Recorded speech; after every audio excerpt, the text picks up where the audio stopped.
Assalamualaikum warahmatullahi wabarakatuh. Bismillah, alhamdulillah, wassalatu wassalamu ala rasulillah. Sayyidina Maulana Muhammad ibn Abdillah wa ala alihi wa sahbihi wa mawala. Wa la hawla wa la quwata illa billah amma ba'd. Ikhwan akhwat yang dirahmati Allah subhanahu wa ta'ala. Alhamdulillah, summa alhamdulillah. Wa syukrulillah. Sama-sama kita panjatkan puji syukur kehadirat Allah subhanahu wa ta'ala atas segala karunia-Nya, panjang umur dalam keadaan iman, Islam, sehat walafiat, dan diberikan kesempatan untuk hadir majelis khususiyah kita. Moga-moga majelis kita diberkati oleh Allah Subhanahu wa taala. Moga apa yang kita pohonkan kabulkan oleh Allah Subhanahu wa taala insyaallah, amin ya rabbal alamin. Baik ikhwan akhwat yang dirahmati Allah Subhanahu wa taala, insyaallah lanjutan perkongsian kita yang pegang kitab muka surah 245. Bagaimana balasan orang yang bunuh diri, ya. Kita membunuh tak boleh. An al-qatil wal maktul finnar. Kan? Baik, namun sebelumnya sama-sama kita baca surah Al-Fatihah. Kita tunjukkan khas pada mu'alif ya hadzal kitab sahibus sirril wafi wal akhlaqin naqi wal fahmi safi sayyidina Syahmat Asrari radhiyallahu an. Nafa'ana Allah bihi wa bi ulumihi wa bi asrari bid-darani amin. Al-Fatihah.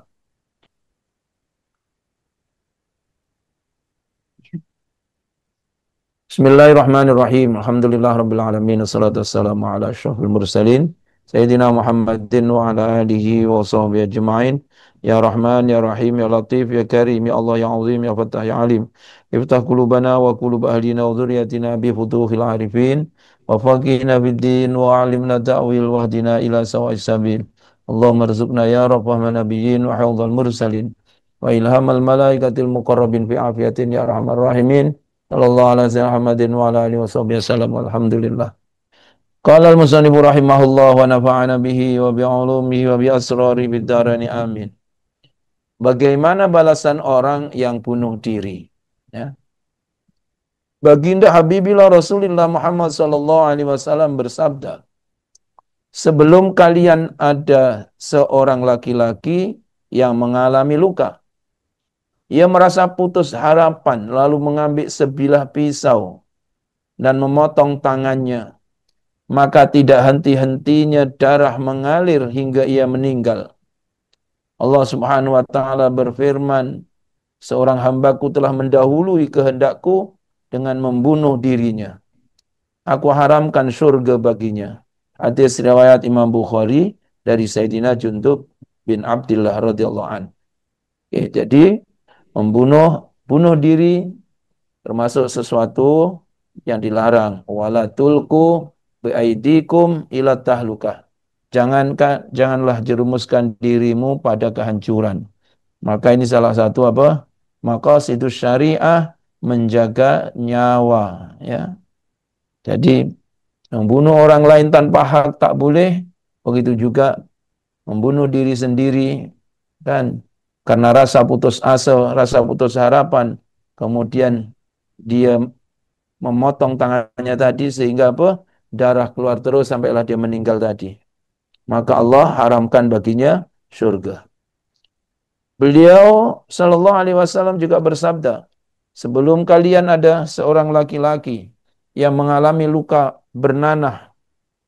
Ketika luka tersebut menyakitinya, maka ia menghunus sebuah busur dari tabungnya dan mengupas luka tersebut. Maka tidak henti-hentinya darah mengalir sehingga ia meninggal. Tuhan kalian berfirman, sungguh telah aku haramkan surga baginya. Hadis riwayat Muslim dari Sayyidina Jundub bin Abdillah radhiyallahu an. Jadi sama maksudnya dari dua hadis ini sama. Kita tak boleh membunuh diri, kan?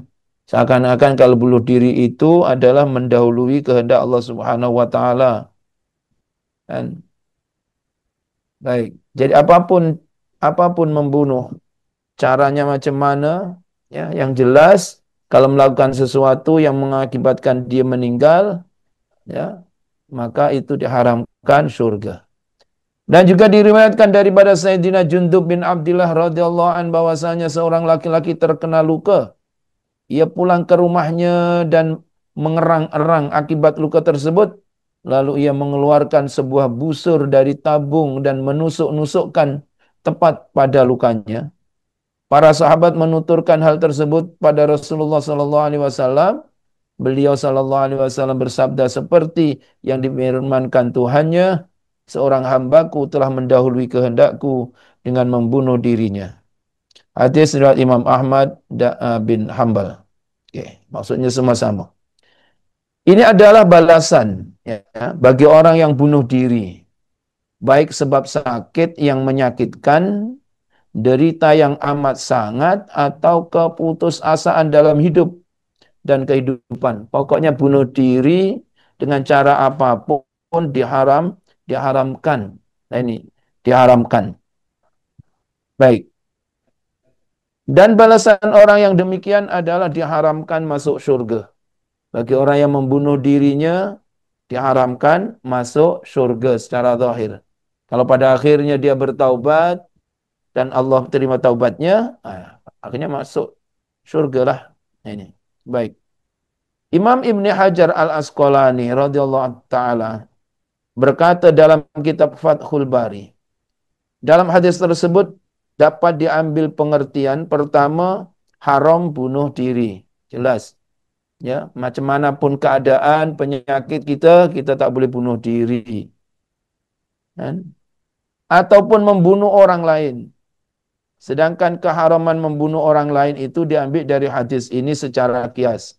Nah, pokoknya membunuh sama ada membunuh diri atau membunuh orang lain. Nah, jadi kalau membunuh diri aja tak boleh, apatah lagi membunuh orang lain tanpa hak.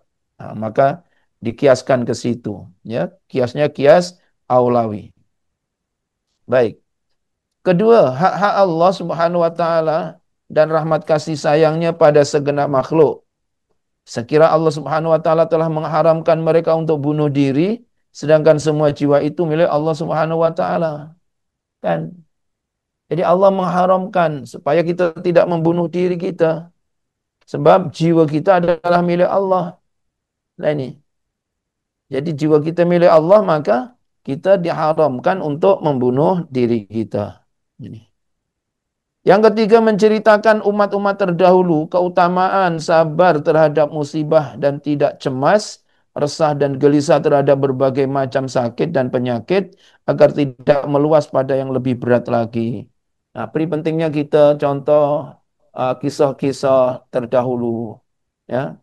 Kita belajar menerusi kisah sehingga Allah Subhanahu wa taala dalam Al-Quran apa? Dawuhnya, wasbir kama sabara ulul azmi minar rusul. Sabarlah kamu dari seperti sabarnya ulul azmi dari kalangan para rasul. Nah, contohnya ini. Maka uh, apa perlu kita mengambil pengajaran dan pelajaran uh, dari kaum-kaum yang terdahulu. Yang baik kita jadikan pelajaran dan yang tak baik kita jadikan sempadan. Ya. Yang keempat, haramnya menggunakan segala sebab yang dapat mengakibatkan hilangnya nyawa. Apapun, kan? Apapun yang menyebabkan hilangnya nyawa adalah diharamkan. Kepingin cepat sembuh, makan 10 Panadol. Contoh. Padahal kalau makan 10 Panadol itu mati. Maka kalau dia makan, kemudian dia mati, bunuh diri lah namanya. Nih. Apapun bentuk sebab yang dapat mengakibatkan hilangnya nyawa. Walaupun perkara itu perkara yang apa namanya tak besar. Contohnya tadi itu yang paling mudah, dia sakit, kemudian bisulnya itu dicocok, kan? Kemudian darahnya keluar tak henti-hentinya sampailah dia meninggal dunia contoh. Sedangkan bunuh diri jika dinisbatkan pada firman Allah Subhanahu wa taala, aku telah mengharamkan surga baginya, yakni orang yang bunuh diri, beliau rahimahullah telah menuturkan beberapa takwilan. Nah, jadi kalau dalam hadis qudsi tersebut macam mana? Ditakwil katanya. Pertama, orang yang bunuh diri tersebut menghalalkan perbuatan bunuh diri sehingga menjadi kafir. Jelas, kalau Allah mengharamkan, kemudian dia melakukan, berarti dia menghalalkan. Kan? Sebab orang yang mengharamkan sesuatu yang jelas diharamkan oleh Allah, maka hukumnya kafir. Dia murtad. Nah, ini. Kedua, pelaku bunuh diri adalah orang kafir asli, sehingga ia diberi siksa sebagai tambahan siksa atas kekafirannya. Nah, ini kalaulah pembunuhnya itu orang yang bunuh diri itu orang kafir, maka ditambahlah siksanya selain siksa sebab kekafirannya, ditambah eh, siksanya ditambah karena apa? Perbuatan membunuh diri tersebut. Nomor tiga, pengertian surga diharamkan baginya adalah dalam waktu tertentu. Awalnya diharamkan. Ini bagi orang yang beriman kan, selagi mana ada iman yang ikhlas. La ja'altu man akhlasa li bisyahadati kaman kadzdzaba bi adkhiluhumul jannata bi rahmati kan. Kalau dalam Maulid Dibai kan begitu. Dan umat Rasul bagian yang ketiga adalah kata malaikat, saya tak melihat ada kebaikan-kebaikan langsung, ya. Yang saya lihat hanya dosa-dosa keamsalil jibal, bagaikan gunung-gunung. Ghairu annahum yashhaduna an la ilaha illallah wa anna muhammadar rasulullah. Kan hanya saja dalam hatinya yaitu ada keimanan bahwa tiada Tuhan selain Allah dan Nabi Muhammad adalah utusan Allah. Jadi selagi mana ada keimanan, ah, maka pada akhirnya dia akan masuk surga juga. Jadi pengharamannya itu hanya waktu tertentu. Waktu tertentu mungkin dia masuk neraka dulu 10.000 tahun ke atau apa, sesuai dengan keadilan Allah Subhanahu wa taala, dan kemudian akan dimasukkan surga. Ini kalau orang yang beriman. Nah ini, baik. Kemudian pengertian surga diharamkan baginya dalam waktu tertentu, seperti pada waktu orang-orang yang terdahulu disiksa, ya, atau pada waktu disiksanya orang-orang mukmin yang bermaksiat dalam neraka, kemudian mereka dikeluarkan darinya, yakni dikeluarkan dari neraka. Jadi orang mukmin, ya, orang-orang yang beriman, dia akan singgah sebentar lah. Kalau ada dosa, dia akan singgah dulu di neraka, kemudian pada akhirnya juga akan masuk surga. Keempat, yang dimaksud surga adalah surga tertentu seperti surga Firdaus dan lain-lainnya, itu pengertiannya, takwilannya. Jadi orang-orang yang pembunuh ini walaupun beriman, dia pada akhirnya tak akan masuk surga Firdaus. Nah, jadi tak akan masuk surga yang tinggi lah. Jadi kalau masuk surga pun surga yang rendah-rendah. Nah, jadi itu pentakwilan diharamkannya surga, yang dimaksud surga yang tinggi, ya, seperti surga Firdaus. Yang kelima, ungkapan aku telah mengharamkan surga baginya adalah ungkapan untuk memperberat dan menakut-nakuti, sehingga makna lahirnya bukan makna yang dimaksud. Nah, jadi diharamkan supaya orang menjauhkan diri daripada perbuatan apa? Bunuh diri. Nah, jadi supaya seseorang itu menjauhkan perbuatan yang menyebabkan dirinya meninggal ataupun meninggalkan perbuatan membunuh orang lain. Ini. Baik, kemudian keenam, ungkapan aku telah mengharamkan surga baginya adalah sebuah ungkapan yang memerlukan penafsiran berupa jika aku menghendaki keberlangsungannya, yakni kalau Allah menghendaki, kan? Allah mengharamkan surga ini kalau Allah menghendaki. Tapi kalau Allah menghendaki memaafkan kemudian Allah memasukkan surga, itu adalah juga hak mutlak Allah Subhanahu wa taala. Walau macam mana pun kita tetap berbaik sangka kepada Allah Subhanahu wa taala. Maka jangan sekali-kali kita menghukumkan seseorang akan masuk neraka selamanya. Kita tak boleh menghukumkan, ya. Yang boleh menghukumkan hanya Allah Subhanahu wa taala. Baik. Kemudian yang terakhir, Imam Nawawi radhiyallahu an berkata ketetapan tersebut diarahkan pada syariat umat sebelum Islam. Jadi kalau umat sebelum Islam begitulah diharamkan masuk surga bagi mereka yang membunuh. Tapi orang Islam yang umat Nabi Muhammad sallallahu alaihi wasallam, dia akan diampunkan kalau sekiranya dia minta ampun, sebab innallaha yaghfiru ayyushraka innallaha la yaghfiru ayyushraka bihi wa yaghfiru ma duna dzalik liman yasha kan. Ah, Innallaha la yaghfiru, Allah tak akan mengampuni dosa-dosa syirik dan Allah mengampuni dosa yang lain bagi sesiapa yang Allah kehendaki. Jadi termasuklah dosa seorang pembunuh. Jadi dosa seorang pembunuh kalau memang Allah kehendaki Allah ampunkan, Allah ampunkan. Begitulah sebab macam manapun pada akhirnya yang menentukan masuk surga atau tidak adalah Allah Subhanahu wa taala, bukan amalan kita. Kan? Yang menyebabkan masuk surga bukan amalan kita, bukan. Bal bimahdil fadli. Bahkan atas anugerah Allah Subhanahu wa taala. Maka itu orang tarekah yang dicari bukan surga, yang dicari adalah Allah, yang dicari ridha Allah ilahi, anta maksudi wa ridhaka matlubi, Tuhanku, anta maksudi. Kan engkaulah yang aku maksud, yang aku tuju, wa ridhaka matlubi, dan ridhamu yang aku cari, bukan surga. Nah, ini bukan surga. Wallah alam, itulah di antara apa namanya yang berhubungan dengan ancaman bagi orang yang membunuh dan orang yang membunuh dirinya. Maka moga-moga Allah Subhanahu wa taala jauhkan kita dan anak cucu kita dari perbuatan-perbuatan yang menyebabkan kematian insyaallah.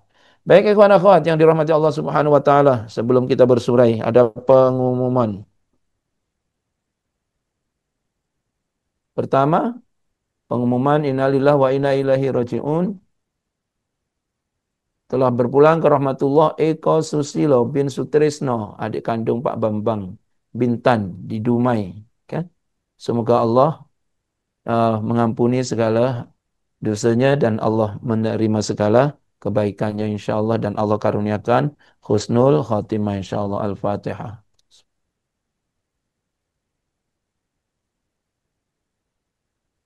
Dan juga mohon doa untuk saudara Fadil Ramadan, tim Mantap Batam, yang beberapa hari yang lalu telah mengalami kecelakaan kerja. Semoga segera Allah pulihkan kembali dan dapat beraktivitas seperti sedia kala insyaallah, ala niyati syifa syafaati Rasulullah barakatuh. Al-Fatihah. Bismillah. Dan terakhir, moga-moga Allah Subhanahu wa taala memberikan kesehatan, memberikan kesempatan waktu untuk hadir Ahad pagi. Ahad pagi Manakib Kubro ke-9 Kota Batu Haji, ya. Kecamatan Batu Haji, Masjid Darussalam. Ya, moga-moga Allah memberikan kesempatan, kesehatan dan kesempatan masa untuk sama-sama menjayakan apa majelis Manakib Kubro hari Ahad ini insyaallah. Jadi hanya saya ingatkanlah, ya, jadi masanya sama seperti Khol Akbar, kan, ada orang ke tak ada orang ke, jam 7 mulakan, siapa yang memimpin, gitu aja. Nah, pokoknya kita latihan istiqomah seperti apa yang ditarbiyahkan oleh Hadratus Syekh, ya. Jadi jam 7 tepat, walaupun yang datang itu 2-3 orang, tak apa, mulakan aja. Oke, mudah-mudahan dengan berkahnya istiqomah itulah, dengan istiqomah itu akan mendapatkan keberkatan, insyaallah. Mudah-mudahan kita semua diberikan kelapangan, masa, kesehatan untuk hadir. Al-Fatihah. Baik ikhwan akhwat yang dirahmati Allah, oke. Sebelum kita bersurai, kita baca surah Al-Fatihah lagi. Kita tujukan pada Rasul sallallahu alaihi wasallam, keluarganya dan sahabat-sahabatnya serta pengikut sahabat hingga ke hari kiamat. Tak lupa kepada orang tua kita, guru-guru kita, ikhwan akhwat kita yang telah kembali ke rahmatullah, bil khusus kepada almarhum Ken Abhan, ya, dan semua mereka-mereka yang sentiasa menyokong al-khidmah yang telah kembali ke rahmatullah. Moga-moga semua kebaikan-kebaikannya diterima oleh Allah, kekhilafahnya diampunkan oleh Allah Subhanahu wa taala. Al-Fatihah.